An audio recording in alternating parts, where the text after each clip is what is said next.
Starting.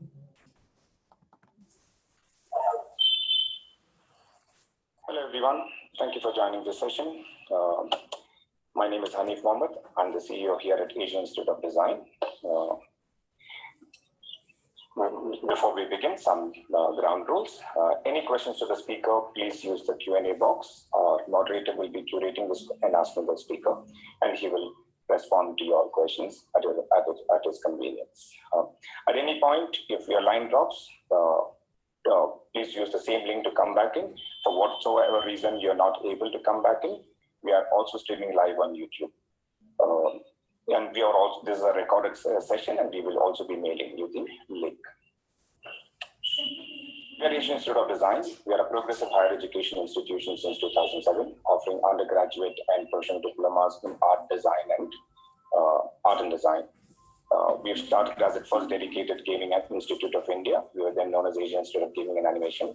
We've been churning out professionals for the AVTC and design industry. Our alumni have contributed to leading blockbuster movies, part of Oscar-winning teams like Jungle Book. Credits are carried in movies like Godzilla, Avengers, most of the recent titles as well. Part of development of games like GTA, which is the biggest ever developed game. It crossed 1 billion in something like 3 days. Games like Red Dead Redemption, Call of Duty are other major titles as well. Our alumni are all over the world. They're working in studios in Canada, Finland, Singapore, Malaysia, and many more. AID faculty offers programs in gaming animation, and we'll be introducing VFX program this year. Our design faculty offers programs in communication design, UI, UX, and introducing spatial design this year. Tech faculty offers programs in ML and AI. Game programming, we'll be introducing more emerging technology programs as well. For more details, please log on to www.asianinstituteofdesign.in. You could also follow us on our social media handles. We've been delivering webinar topics ranging from gaming, animation, AI, ML, design, and we've been trying to connect the industry and the academia. Hence felt that we need to start a platform. Hence we started this platform called Aided Learning. Our main intent is to connect reputed educational institution and industry experts worldwide to create an open forum to achieve a common accessible knowledge pool. AID Aided Learning series will hold webinars, conclaves, and various other forms of knowledge sharing, making medical expertise accessible to all the stakeholders with the motto of knowledge for everyone. This particular webinar is presented by Asian Institute of Design and Middle East College from Sultanate of Oman and supported by KTH Sweden, Overall Spain, Smart Knowledge Alliance, and Diesel. I would like to speak a little bit more on Diesel. Diesel is a capacity building project in the field of higher education. Diesel project is focused on skilling and reskilling courses for technical staff for specific industrial sectors and aspiring students. Diesel aims at enhancing the access of high quality e-learn material for skilling and reskilling. The partners in this project are Asian Institute of Design, then we have Overall Spain, KTH Sweden, TU Berlin, and University of Lisbon. And the European side, and from the Indian side, we have Indian Institute of Science, Indian Institute of Technology Madras, Symbiosis International University Pune, Amrita Vishwavidyam University, the Indian partners. The main purpose for this is to strengthen the relationship with higher education and the wider economic and the social environment, with an aim of modernizing, increasing access, and internationalizing higher education. There will be a few joint modules, made from this project.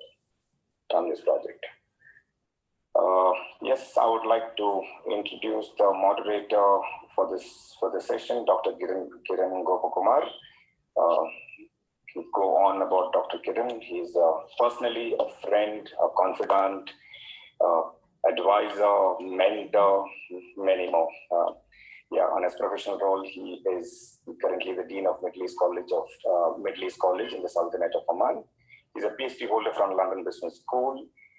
He has vast experience in key roles in international education management, teaching, research, strategic policy development, quality assurance, and so on. He is an external reviewer for Oman Authority of Academic Accreditation, Vice President of Global Observatory, India and the Middle East as well. Yes, I can go on talking a lot about him, but yes, I hand it over to Dr. Kiran.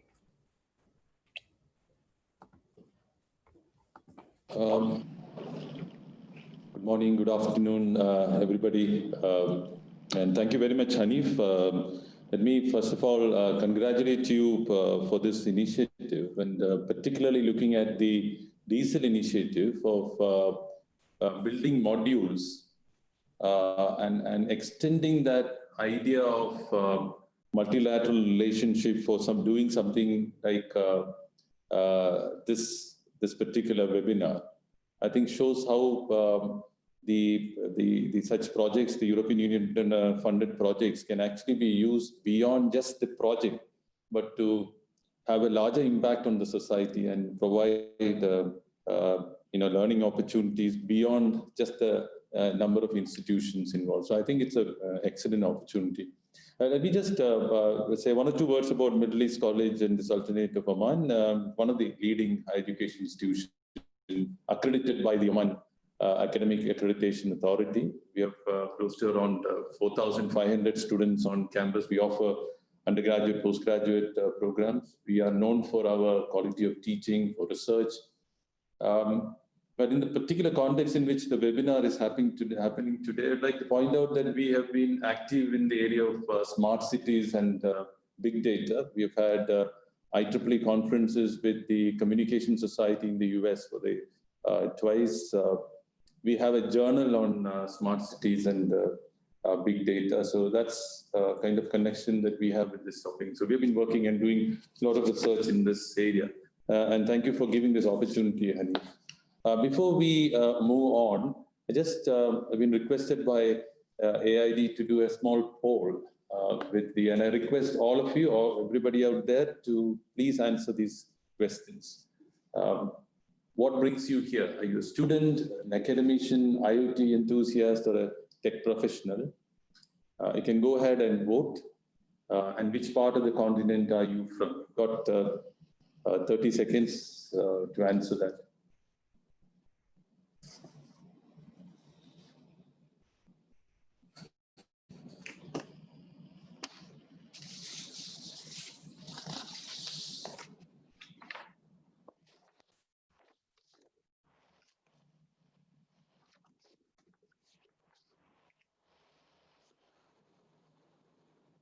we've got a few more seconds, and then can we have the answers there?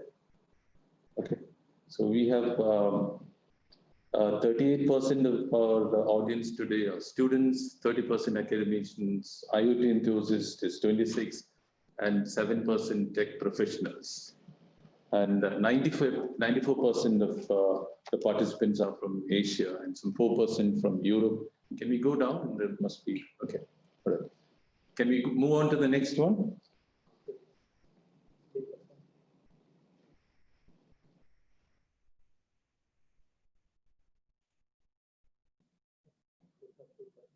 Okay.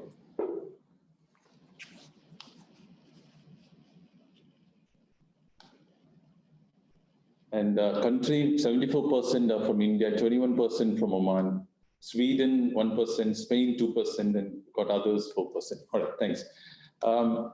And today, let me take this opportunity to welcome you to this webinar on Internet of Things, and welcome you to the amazing world of IoT. And IoT, as you all know, is a world of everything getting connected, whether it's physical objects, persons, infrastructure, or even businesses. And IoT allows us to gather data, make data analysis, and ultimately make some optimal decisions. And so we've been looking forward to IoT in the digitized world, where vehicles will be driven without human drivers, water resources will be distributed in a much more efficient manner, healthcare facilities will be efficiently utilized. In this particular context, I'm extremely happy to have Professor Fischione, who is a full professor at KTH Royal Institute of Technology, Sweden, Stockholm. He's a professor in electrical engineering and computer science under the Division of Network and Systems Engineering. He's also the director of the KTH Micro Degree Program on Data Science. He received his Ph.D. in electrical and information engineering from University of Aquila in Italy, where he also obtained his Laurea degree in electronics engineering. He has held research positions, for example, visiting professor at the Massachusetts Institute of Technology, Harvard University, and University of California at Berkeley. His research interests include optimization with applications to networks, wireless and sensor networks, Internet of Things, and digital systems. He has co-authored and co-authored over 180 publications, including a book, many book chapters published in international journals and international conferences, and have international patents as well. He has received or co-received a number of awards. I'll list a few, there are many.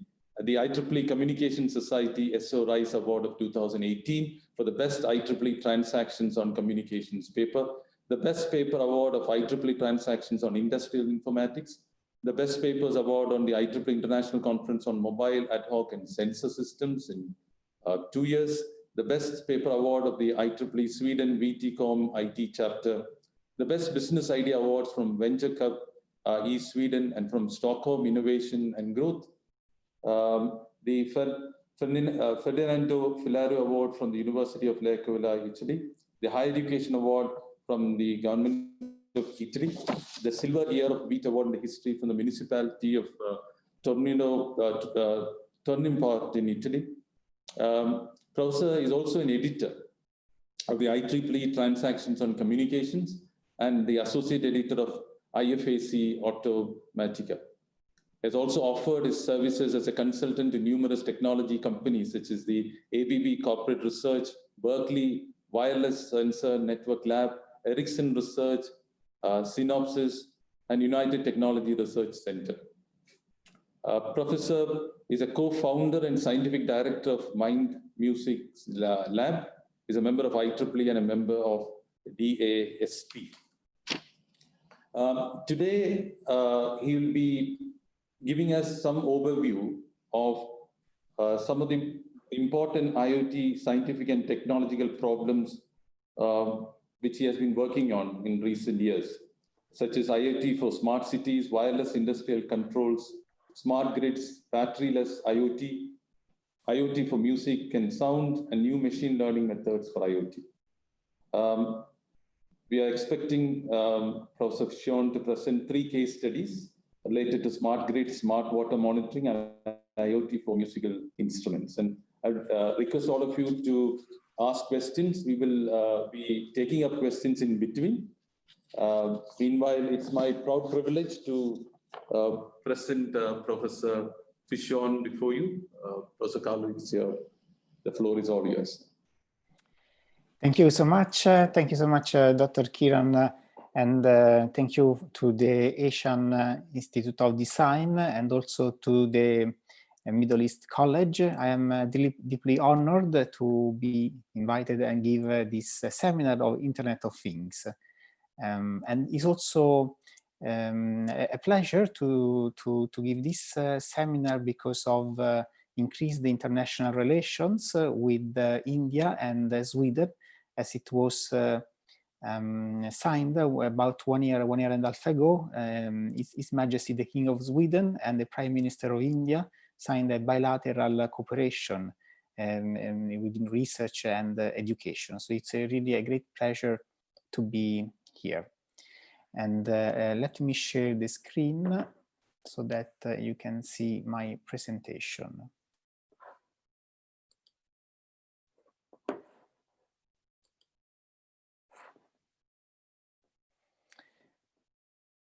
So today I will be speaking about the Internet of Things, which is one of the area where I've been working in the last 10, 15 years. And this will be an introduction. So it's a sort of quick overview on several important topics and concepts in this very large area of the Internet of Things. And you are very much welcome to ask questions as I'm presenting. It's always a pleasure to get interactive questions. This will also help you to follow the presentation.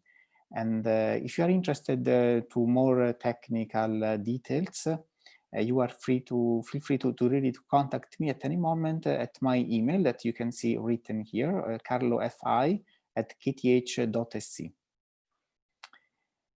So what is, we have to start with a definition, since many are speaking about Internet of Things, and not everybody agrees, but I would like to give a definition from my research point of view in this domain. And ultimately, the Internet of Things is everything connected. That is, we have, thanks to now many devices such as smartphones and sensor networks, huge amount of data that are generated. Sometimes they can be real-time data, some other times they are collected and stored somewhere. Then data is in general transmitted from where it's generated. Could be generated even from our physical body, from vehicles, from the environment, and data is transmitted because then at some point we can do an analysis. So that's the third functionality or aspect of the Internet of Things, beside the data transmission, data generation, data transmission, that is the networking, and the data analysis. And once we have done such analysis on the data, then we can take some automatic decision or some longer term decision for the improvement of some engineering systems, for the improvement, say, of a smart city, and so on. I will give lots of examples about these 4 ingredients: data, networking, analysis, and autonomy. And now, one of the important or perhaps basic component of the Internet of Things is the connectivity, because data will have to be transmitted for their for the analysis. And now for many years, in the last, we can say even 20 years, we have had much research about Internet of Things based on so-called wireless LAN, wireless PAN standards. Everyone is familiar with these standards because these are very similar to the Wi-Fi. The Wi-Fi is a sort of example of this kind of communication standards. And there have been technologies that we can use today, which have had great commercial success to connect physical objects to the internet with technologies such as Zigbee, Laurea, Sigfox, and many more. Now, all these successful technologies, again, they're coming from the world of VLAN, VI5, we can say. But as I'm speaking today, there is a new connectivity concept that is emerging for the Internet of Things, and is based on the 5th generation wireless communications. 5G, it's perhaps many of you have already heard, is an upcoming cellular network technology, and it has been launched in Stockholm a few weeks ago, so it's operational here. It's been experimented in many countries in the world. And it's a generation of wireless communication systems that, among others, is also supposed to offer Internet of Things connectivity.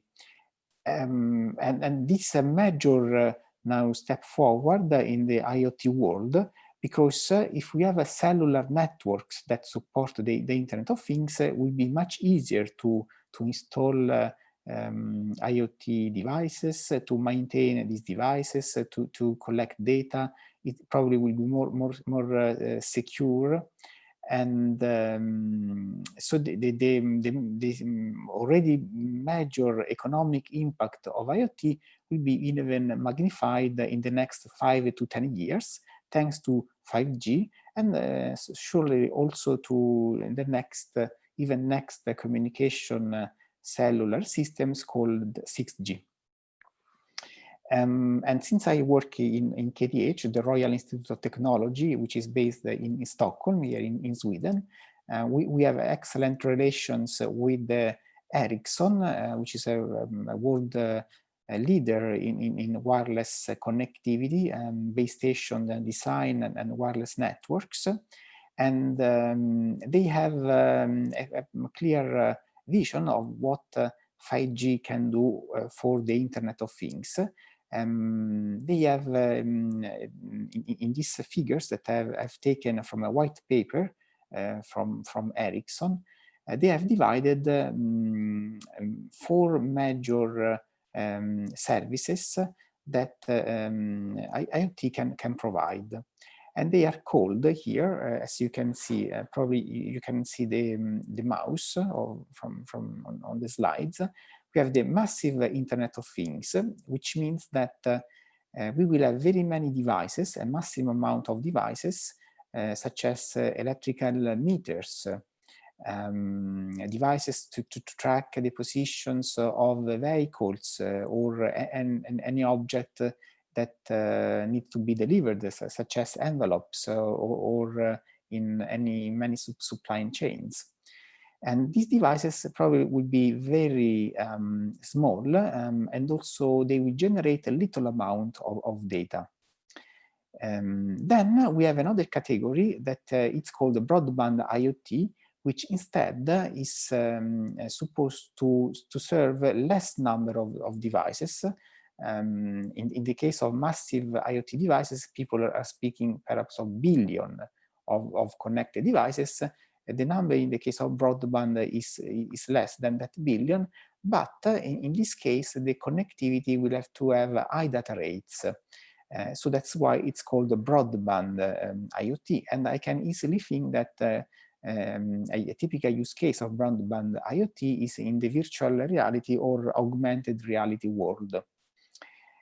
Another category that is envisioned from Ericsson in the area of Internet of Things is so-called the Critical Iot, which is the case where communications between a device and a receiver has to happen within a very short time, of the order even of milliseconds. And we need such a very low latencies, for example, to control automatically vehicles or trains, although, and also to control smart grid systems.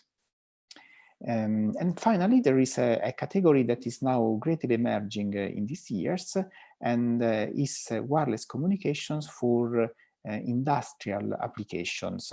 That is industrial automation based on the Internet of Things. And that's interesting to remark, because now for many years we have been thinking about IoT and general wireless systems as something that has to serve people or human or people-related activities. But there is the big world of industrial manufacturing, industrial production chains, where so far wireless communication and Internet of Things have been less used, but still there is studies that the use of IoT industrial automation could have a major improvement in the efficiency and the sustainability. So these are the four main categories where we will apply Internet of Things, and especially thanks to 5G and in the future 6G connectivity. Now, after this quick definition introduction, I would like to give you a quick overview also on the use cases and applications of Internet of Things that are very important, that are having an impact in the society, will have a major impact in the future. And I've selected a few specific use cases or applications because they are particularly connected to my research area and my research activities in the last 10 years. And if you have questions already, please don't hesitate to ask already now. If not, then let me give an overview on these applications of the Internet of Things, such as smart cities, wireless controls, smart grids, sounds, and music. These are, again, some of the prominent use cases for the Internet of Things. There are many more, but in the time that I've allotted here for this webinar, I will be focusing only on these four. And also, again, because I have direct experience with my research projects in these domains. And smart cities is a complex system that is now greatly emerging in these years. The city of Stockholm, where I'm talking right now, has also an ambitious goal to introduce somehow intelligence everywhere, in any service, in any process, as much as possible in the city, such as to detect continuously and automatically the pollution in the air, or the pollution in the drinkable water, or the pollution in the water. Stockholm is partially built on a lake and partially built on the sea. In the Internet of Things, with so many devices that can be easily put to monitor and that can easily transmit the data, and or even in real time, would allow to have a much finer monitoring compared to what is done traditionally. Internet of Things can also be used in any public building to make, and also private building, to make them, in a sense, smarter, with automatic controls of the temperature, the air humidity, sounds, emission, surveillance, and many more such cases. Again, in the smart cities, Internet of Things can be used to monitor the traffic, and if, for example, there is a part of the city that is congested, then one possibility, thanks to the Internet of Things, is to regulate the durations of the traffic lights, or one could send indications to the driver so that these congestions are mitigated or reduced. A fun project in which I'm involved, a research project, consists in estimating the amount of people who would like to travel on public transportation. And this has to be done in real time, so that in the future, in dense populated cities such as Stockholm, we could send the buses almost on demand if we know that there is much request at a certain point. These buses are sent more frequently. Or if there is less request and for public transport, and we know it, of course, with a few minutes in advance, then we don't send buses, saving a lot of energy. And it's really very many applications that we can do with the Internet of Things in the smart city. And I must say that from a business point of view, this area is still to become mature, because of today we have many heterogeneous solutions, and we don't have a unique provider of smart city services based on IoT. We have many discrete, so if I can say so, systems and solutions that are not yet working in a coherent manner together. So this is an area where there are great opportunity for entrepreneurial activities. Those of you who are particularly interested to the more technical topics, you could read the papers that I've mentioned here, and you can see on the slide. And this paper is from my research group. And you could, I will give the slides so that they will be available to all of you. You could follow the links or just Google these papers. They are freely available. And you can deepen your knowledge on the more technical aspects on the various topics that I am speaking about today. In particular, in the first paper, we have done an overview. We have proposed an overview on the sensing technology for smart cities. And this paper is published on the IEEE Communications Survey and Tutorials, where typically we can find papers that give an overview on an area, and it's good for those who would like to start researching or acquiring knowledge for the first time in this domain. Another also paper that I wish to mention here, another publication is an important one, is that the Internet of Things will allow, for example, in smart cities, to do fine localization and tracking of objects, people, vehicles, and this, when they will be available, these localization services can have a great positive impact on our life and on the smart cities. Since again, we could send buses in a smarter manner, and we can regulate the distribution of energy depending on the density of people and so on.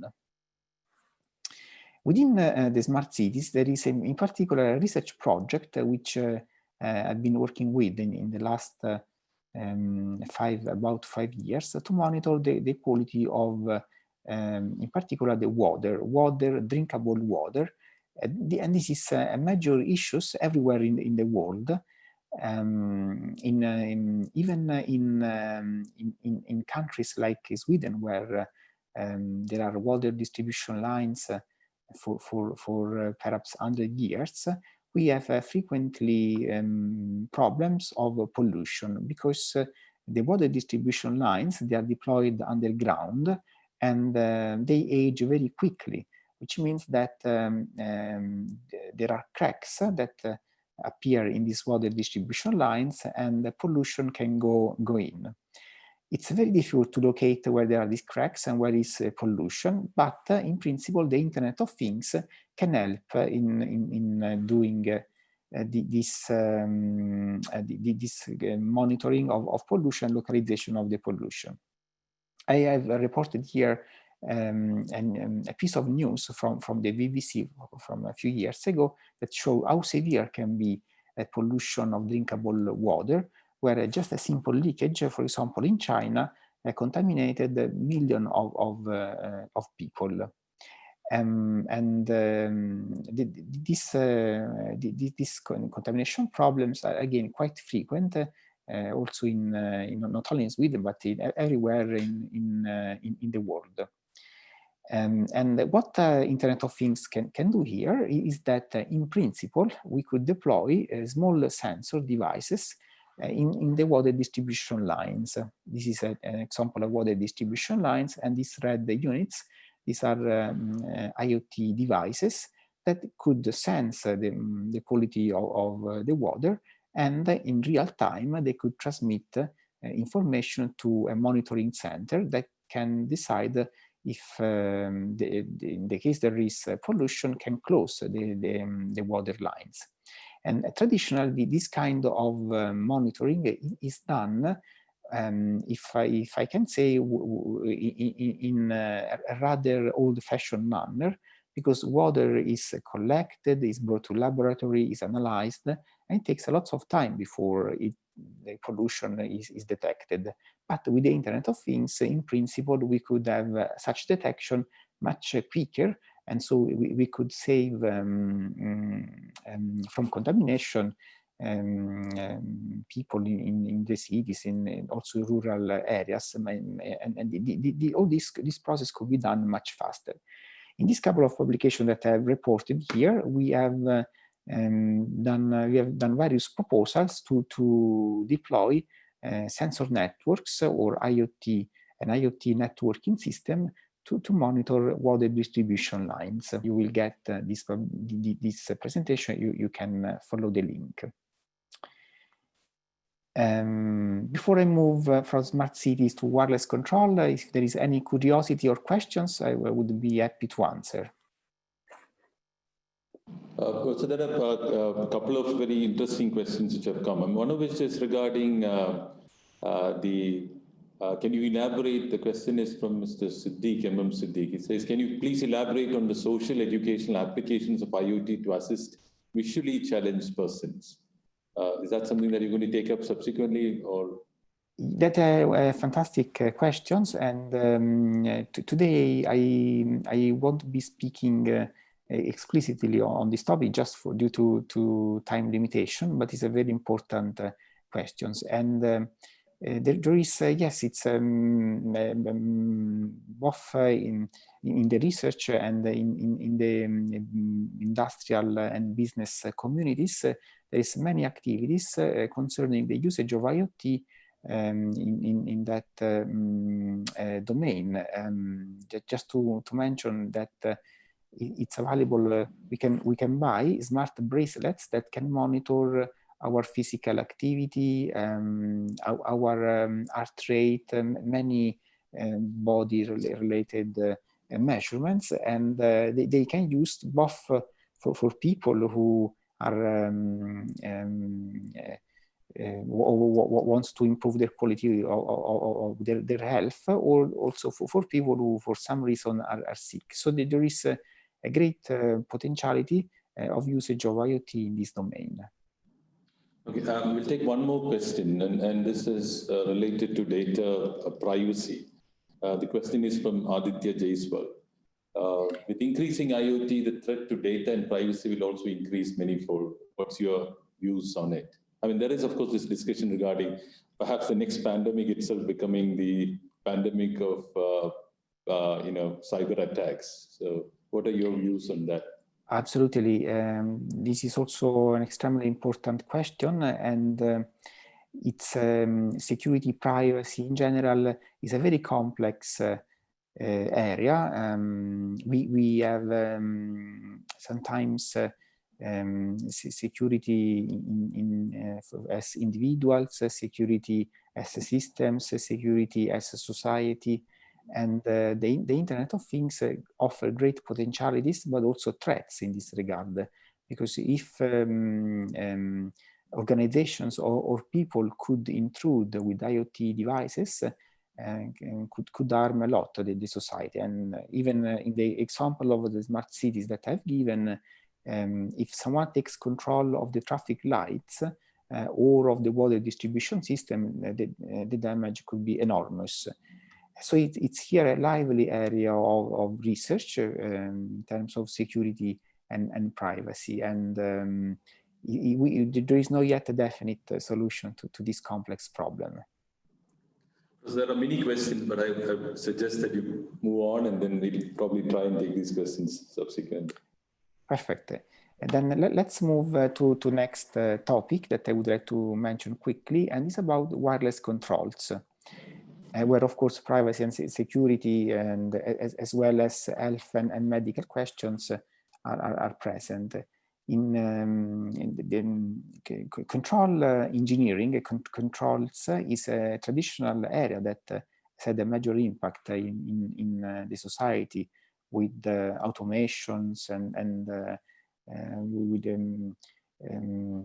for example, in process industry, and in every time there is a manufacturing companies, they have assembly lines that everything it's ultimately controlled by some so-called monitoring and control systems.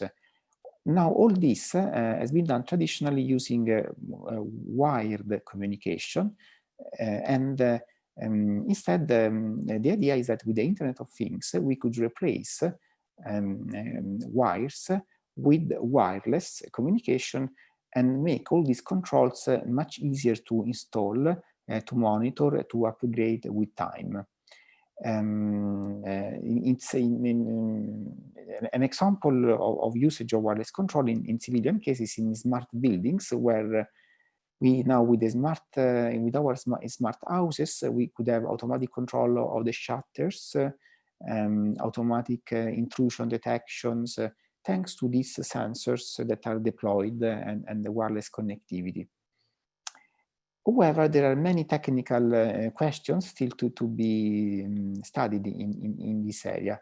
And we did an overview on this paper, Wireless Network Design for Control System, a survey that was published a couple of years ago, illustrating what are all these technical challenges, but also potential benefits of using Internet of Things to do automatic control. Interestingly, this area is also still at infancy from a research and also industrial point of view, because the application of wireless control and the Internet of Things for wireless control is still relatively limited. But there is a great hope that in the future, thanks to also 5G, 6G communication systems, we will use and we will install wireless controls in a way that is much easier than what is done today.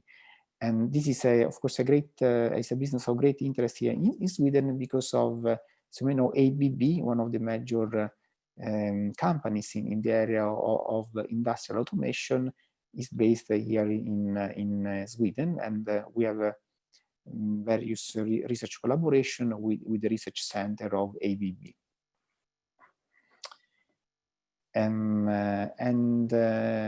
If you have questions on this part, otherwise I would move to smart grids. Specifically on the area, but I'll pose one question from Mr. Manoj. If you propose a combined IoT-based system for smart city development and urban planning using big data analytics, what would be the technical challenges and how it impacts on IoT-based systems in the long run if the volume of data increases rapidly? Yes, this question is really important, and it touches also somehow the lack of maturity in the business world, because first of all, the challenge is that we have many IoT communication systems that are not integrated together. And in other words, we have an IoT system for the traffic lights, an IoT system for the vehicle, to monitor the vehicular traffic, an IoT system to monitor the pollution, and many more. And all these are independent. They use independent standards, and they are not necessarily intended to work together, as instead they should be. And this working together, it's essential, because when the city administration decides to do an investment and to deploy this technology, then it has to be sustainable, which means that in 10 years or 20 years, the technology has still to be there and work. But if it's so heterogeneous, it's very tough to ensure that we work for a long time. So there is still a major technical challenge.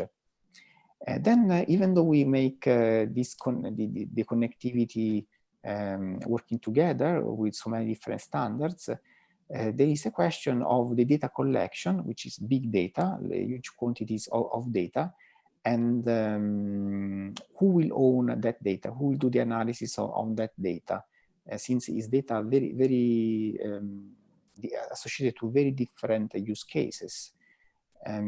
So all this is still unclear today, and this is another challenge. There's just one more question there from Mr. Aryan.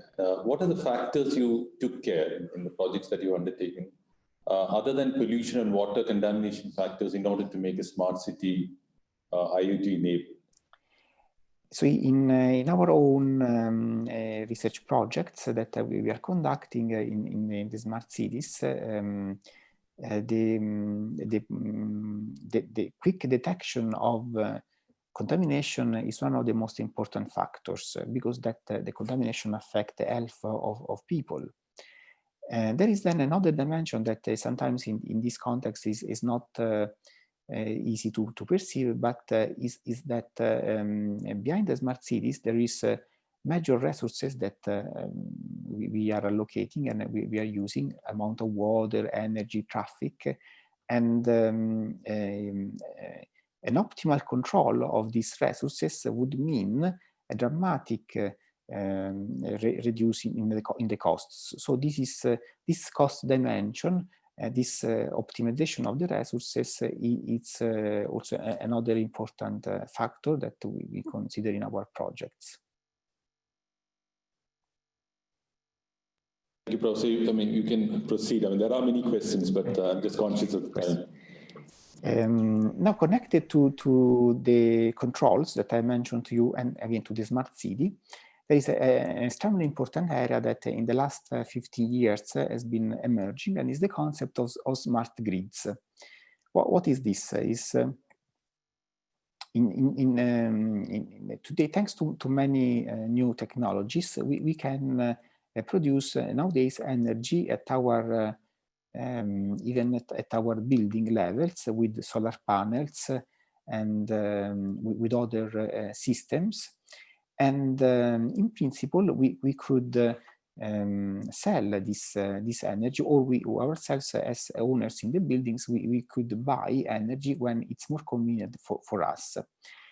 In practice, the electrical grids are divided into these four major areas. One is the power generation, one is the power transmission grids, one is the power distribution grids, and one is the power consumer grids, where we as individuals are located.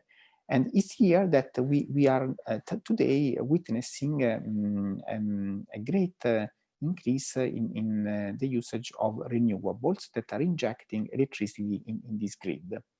Now, all this is possible thanks to IoT systems and IoT connectivity, because we will have to coordinate when to buy or when to sell energy. And also, from a technical point of view, we cannot just inject energy on the grid without coordinations with other sources of energy. Otherwise, this could create outages or other technical problem.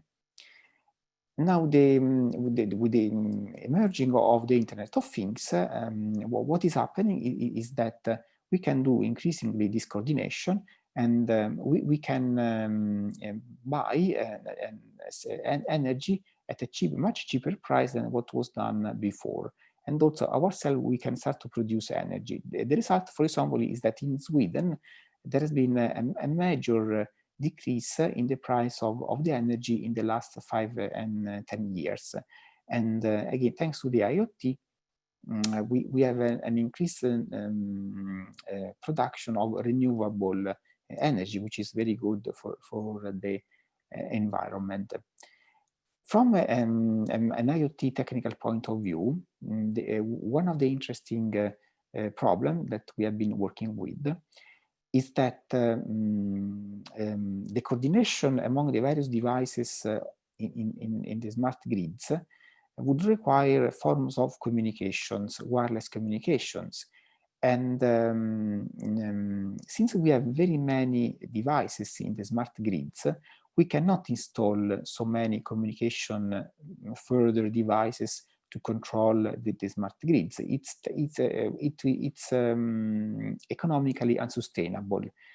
To give a tangible example, if we have a simple building with a number of apartments, already there we would have 1,000 electrical devices that would need to be communicating with the smart grid operators to do this optimal allocation and selling and buys of energy. And it's absolutely economically unsustainable to allow so much communication with so many devices. So it's interesting that nevertheless, despite this challenge, we can have a form of coordinations that are near to the optimal, but just using limited amount of information exchanged. And this is, from a technical point of view, this is examined in these 2 publications that were in collaboration of a few PhD students from my group and postdocs and Harvard University. In any case, the expectation is that the IoT will introduce here major economic advantages in the production and in the consumption and in the sharing of electrical energy. Here in Sweden, there are many new businesses that in the last 5 years have started, and some of them are also growing significantly. This is an area where still there is opportunity for new business initiatives. And questions on smart grids or curiosities? Just one question which raised from Mr. Kedar Chandrasekhar. How can blockchain technology help in the IoT sector? Yes, it's so blockchain is in itself an interesting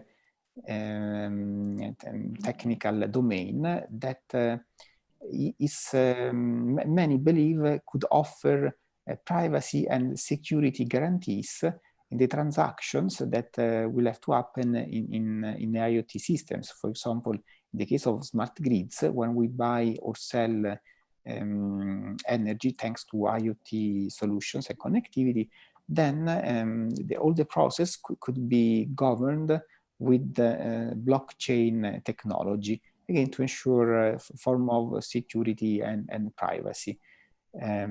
Also, many people are thinking that the blockchains could have and IoT together a major impact in the financial world, in the financial transactions. So yes, the answer is arguably blockchains we have and the IoT will have a big impact in the society. Really, I mean, I apologize to everybody who's asking the number of questions on also to you, but I'm still conscious of time, running out of time, so probably I'll request you to continue. Okay, let me introduce now the last selected application that I want to speak today, before I will give some indication of the more basic research questions in the IoT world. And I would like to speak of the Internet of Sounds and music. And if we think carefully today, there are many devices that we can connect to internet, smart, we have seen smart cities, autonomous vehicles, smartphones, of course, and smart buildings. But there is a category of devices which is still very difficult to connect to internet and to work with, and is the music devices and musical instruments. And the main difficulty is that when we are sharing music and we wish to have, for example, we wish to play together with a friend that is connected on the internet from somewhere else, there is, as of today, intolerable delays in the transmission of messages, and this makes very tough the activity of, for example, playing together, of sharing music in real time together. And this applies not only to smart musical instruments, of course, also say to choirs with people that are located in different buildings. And if they wish to sing using even this tool that we are using now, Zoom or other systems, it is still very, very difficult due to the latencies that the communication is introducing. And we have been working with an important new concept here to make even possible the sharing in real time of music, thanks to the so-called Internet of Audio Things and the Internet of Musical Things.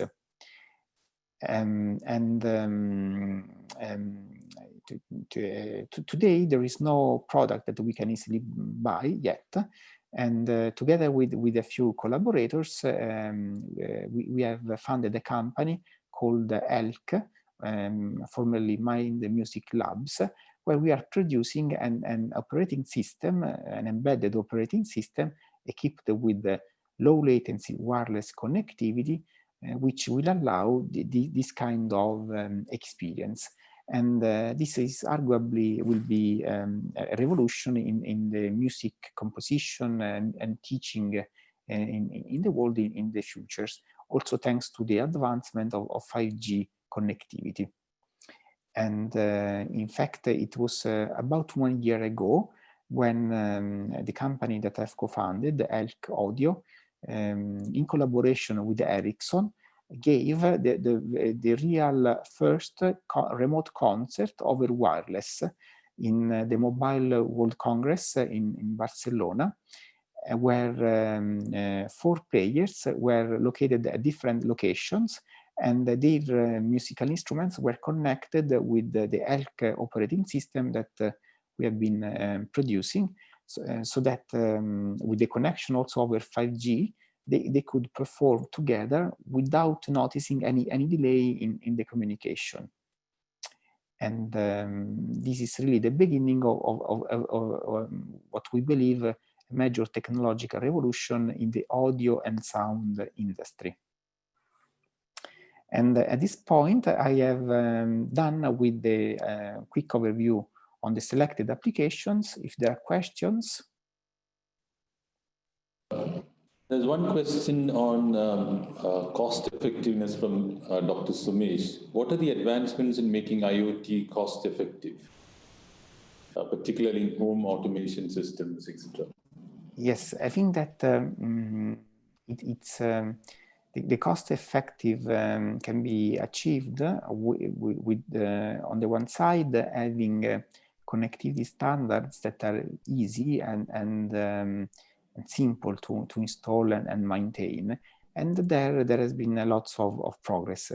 Then the other aspect is that the devices itself, they have to be simple. The devices to monitor again in the buildings, the temperature, occupancy, even our body temperature or our mood, or our level of stress or our productivity. So all these devices should be somehow cheap, which is somewhat in contrast with the idea that they should also provide reliable sources of data. But in any case, this, in my opinion, are the important aspects for sustainable and cost-effective monitoring systems. There's one question from Mr. Sparsh Mukta. This is regarding the grid. Do you think lithium battery storage systems should be installed in smart cities to save and store excess power generated so that they can then be used during calamities? This is, I must say, this is a bit outside my expertise. But in general, if we have to coordinate the usage of the energy in these various batteries, then the IoT there can have a great role. Then whether this specific battery of the lithium has to be used, it's outside my expertise, so I cannot answer. Okay. All right, Professor. Again, I've got many, but probably we need to move on. Yes, let's move now. I will quickly mention a few important research directions that are being investigated these days, and this is about low latency networking, wireless energy harvesting, resource allocation by the Internet of Things, and machine learning over the Internet of Things. Let's mention. Let's start with the low latency networking. I already mentioned that in the case of connecting people for music interaction, the networks have to provide communication latencies that are of the order of a few milliseconds. In particular, in the case of music, the end-to-end latency has to be of the order of 5 milliseconds. And we can expect similar latencies also for augmented reality, virtual reality, remote telesurgery, autonomous driving in intelligent transport systems, in autonomous vehicles, in industrial automation, and in the smart grids. Today, it's not always easy to achieve these low latency communications. There is still a number of technical challenges, which in some cases are solved, such as if one is connecting people in relatively close geographic areas. And in this paper published on the proceedings of the IEEE, we have done an overview of what are the problems with latency in communication networks and what can be done to try to solve them. But this is quite an unsolved problem. And when one day it will be definitely solved, we think that there will be many benefits for the society in very different domains, including, for example, rehabilitation or surgery, where, as we know in surgery, the medical doctor who is performing the operation,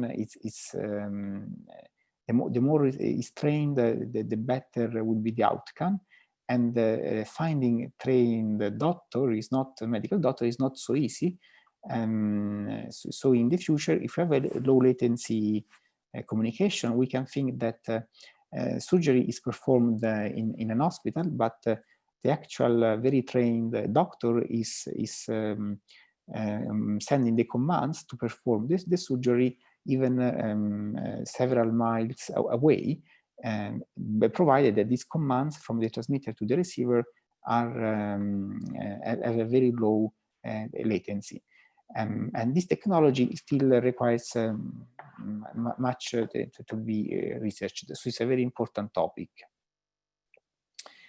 Another important research topic that arguably will have a major impact in the future at various levels is the wireless energy harvesting. Today, as we know, many wireless devices, they need a battery to work. And so will be all the IoT devices. Again, the smart buildings, we have the devices such as thermostats or shutters controls and so on. They are equipped with batteries. When these batteries they deplete, in principle, we would have to rechange them. And all this is economically unsustainable, especially if you remember the massive IoT vision, where we will have thousands of these devices everywhere, and in perhaps some 20, 30 years from now, even inside the human body. And we cannot think to recharge these devices, changing batteries.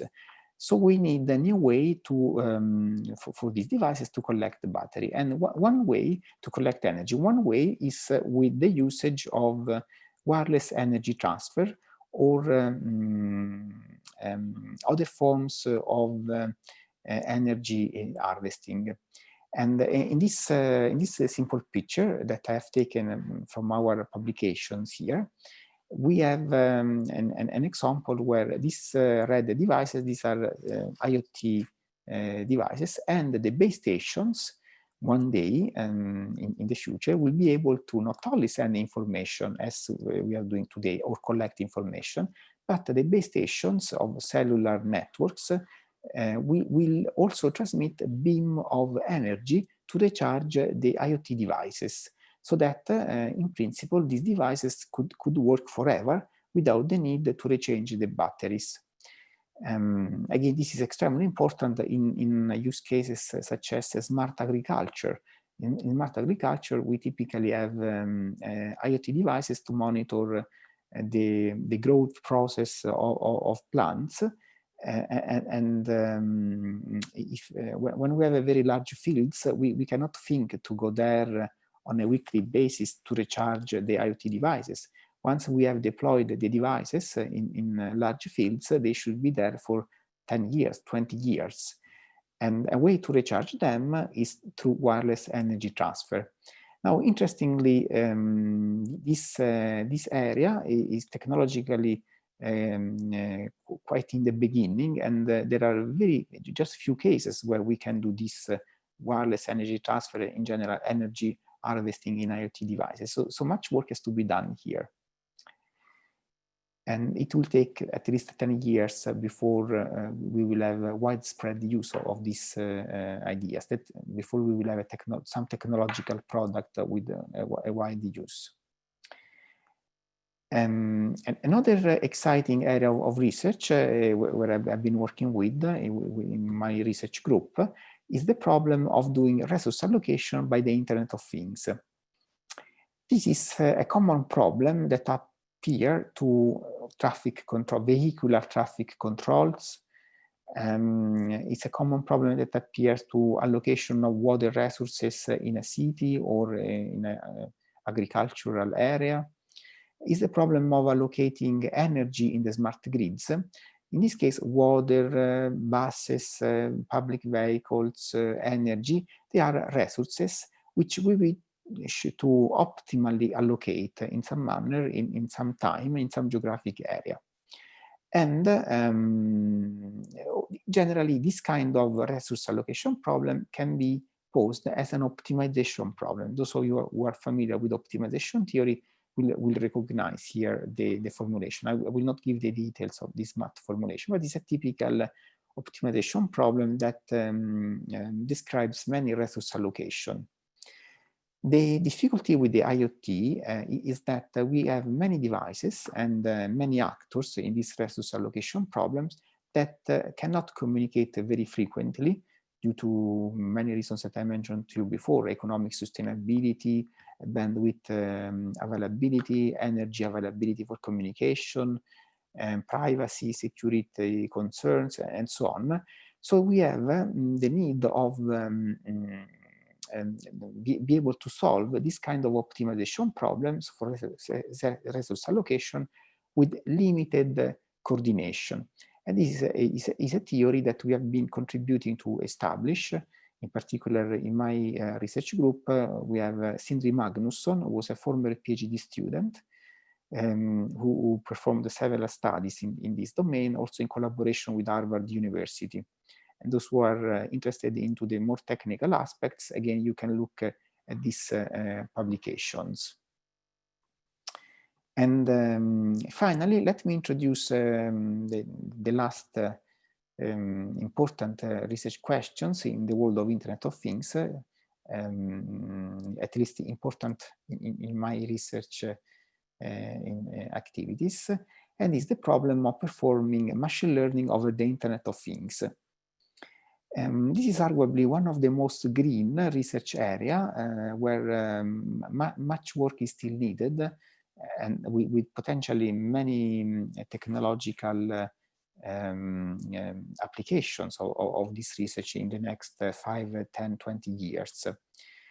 And probably everybody has heard about machine learning and artificial intelligence, which is an area of study and research that has had major impacts in cases such as image recognition, sound and speech processing, and then in big data centers, machine learning is routinely used with many benefits. But despite these great benefits of machine learning and artificial intelligence, when it comes its application with the Internet of Things, we still have many fundamental questions, research questions that are still unsolved, and we need lots of attention from the point of view of research in the next years. The problem is that machine learning simply is not intended for the Internet of Things. In machine learning, we assume that data is collected somewhere, it's cleaned, it's balanced data, it's huge data, and we can do centrally some data analysis on these data sets. But on the Internet of Things, the data sets are not centralized, they are distributed, and they belong to different devices, and these devices might not want to transmit their private data because of privacy reasons. If the devices are monitoring my health, I don't want that my data becomes public, shouldn't go to a data center. Or for many other reasons, data has to be local at the IoT devices for security. But also because it's difficult to transmit a huge amount of data with devices that have low bandwidth, with devices that have to save battery, otherwise they would die. So in other words, we need a new theoretical framework, which is distributed machine learning, with devices that have memory constraints, battery constraints, privacy constraints, security constraints. And we don't have yet this theory or theoretical framework. So people are now, precisely we can say as I'm speaking, many people in many research centers in the world are working to try to establish this new theoretical framework. And here is one of our recent publications on this domain, one of the very early, if I can say so, publications in this problem of jointly designing machine learning algorithms and Internet of Things communications. Another very recent publication that is as a popular science nature is this paper here, The Internet of Things as a Deep Neural Network, where we have modeled the overall IoT as a deep neural network to greatly reduce the amount of data to transmit from the devices. And this picture gives a little bit the ideas. We have a number of nodes or IoT devices, and these could be devices that are monitoring the weather or camera devices or our smartphones. And then these devices in principle should send their data through some wireless communication and then to some cloud center so that the data could be analyzed. But again, the transmission of so much data is unsustainable for the many reasons that I've mentioned before. And what we have done, we have proposed that this overall picture here, that is an IoT network, can be modeled actually as a deep neural network. And in so doing, we can greatly reduce the amount of data to transmit. Instead, we send coded version of the source data. And in so doing, at the cloud center here, we can still do data analysis with a very small reduction on the ability to do this data analysis, but reducing the amount of data even of the order of more than 95% compared to sending all the data directly from these devices. And again, this is one of the first papers in this subject. The Internet of Things as a Deep Neural Network is a popular science paper that introduces to the interested readers here to this topic that still needs much basic research in the next years. And with this, I am about to conclude. I've given, therefore, an overview on important applications on the Internet of Things. And I've also given some research directions on subjects where we are working in KTH, here in Stockholm, the Royal Institute of Technology, in my research group.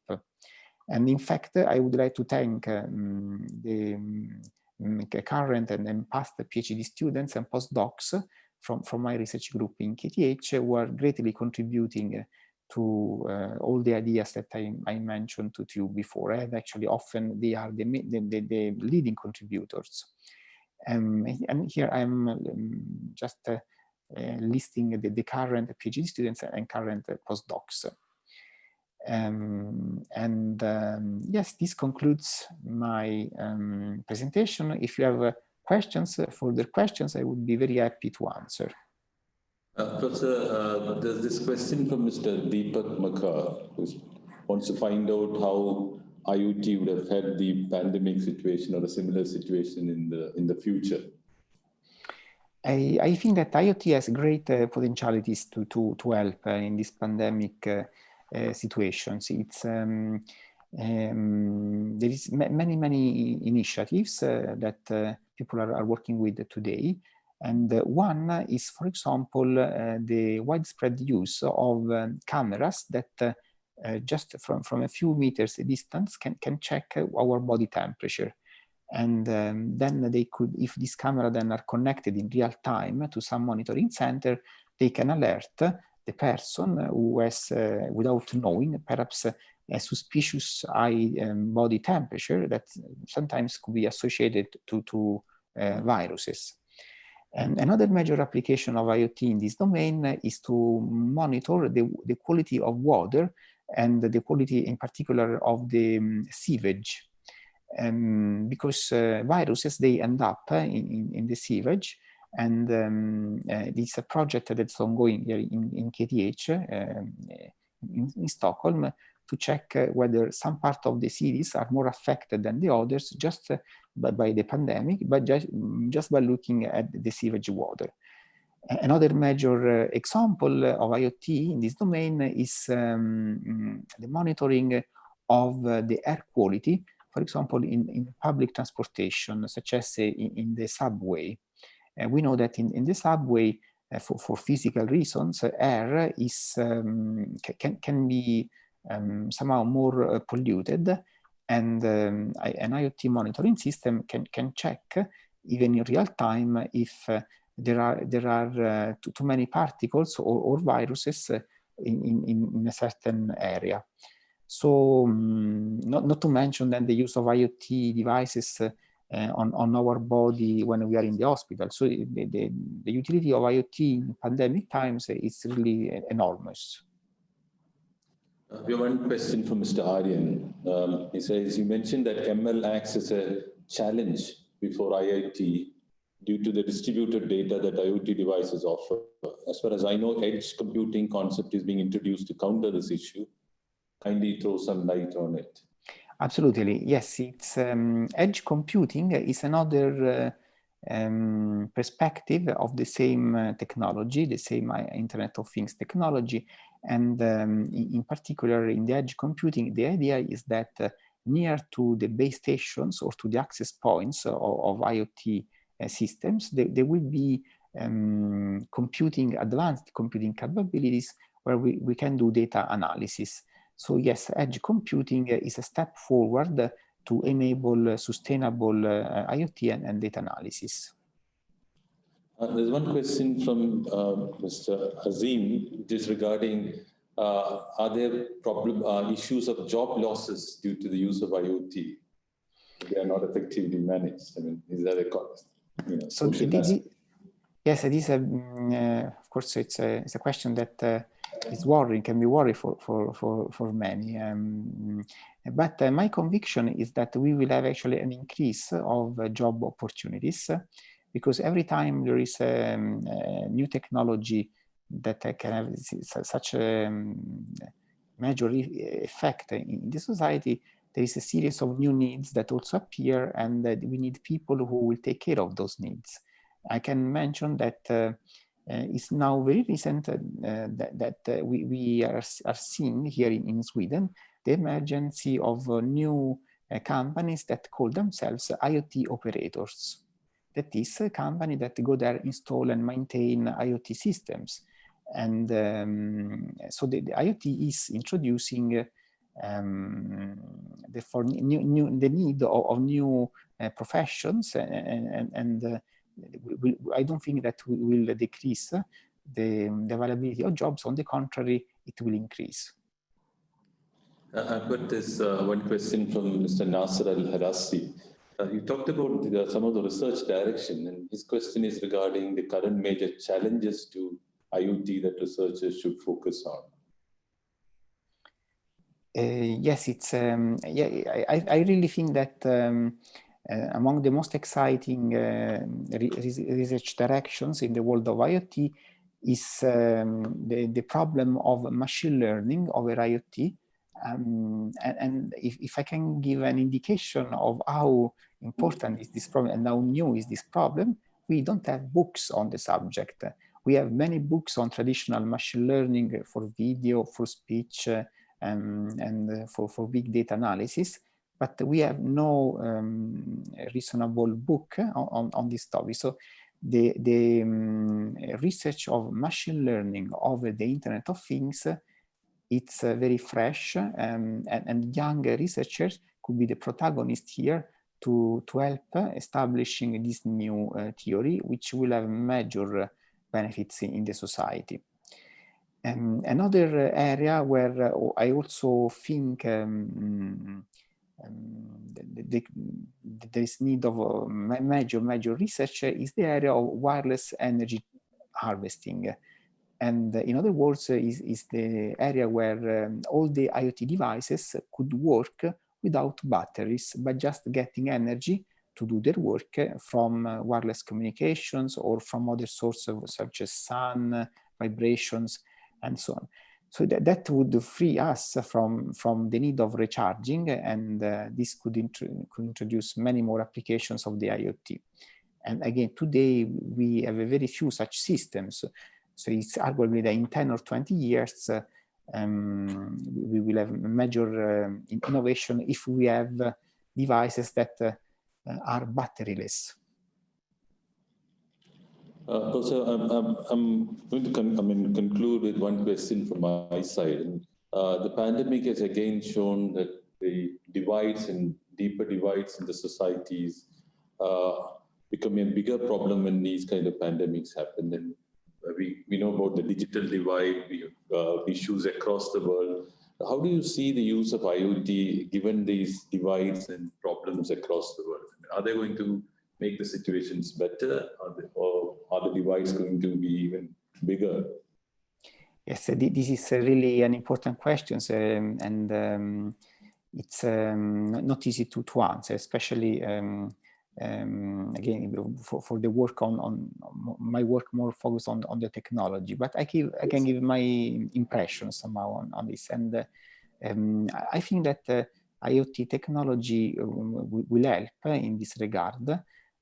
So we'll reduce the divide, because it's a technology that will allow to reduce energy consumption, will make a better use of water resources, and so we will save financial resources that we can use to create other jobs and to improve somehow economy.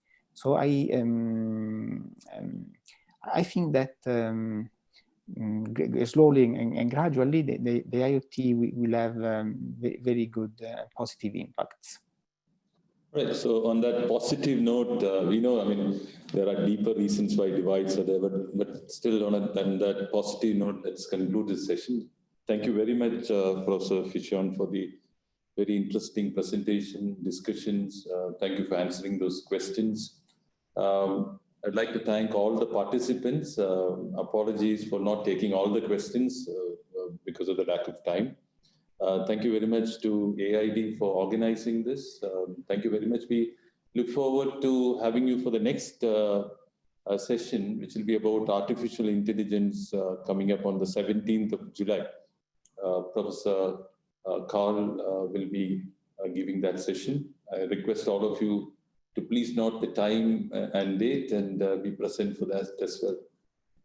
But for now, thank you very much, Professor. Once again, thank you all for your participation. Thank you very much. Thank you. It's a great honor and pleasure to have been invited. Thank you so much. Thank you very much. Bye.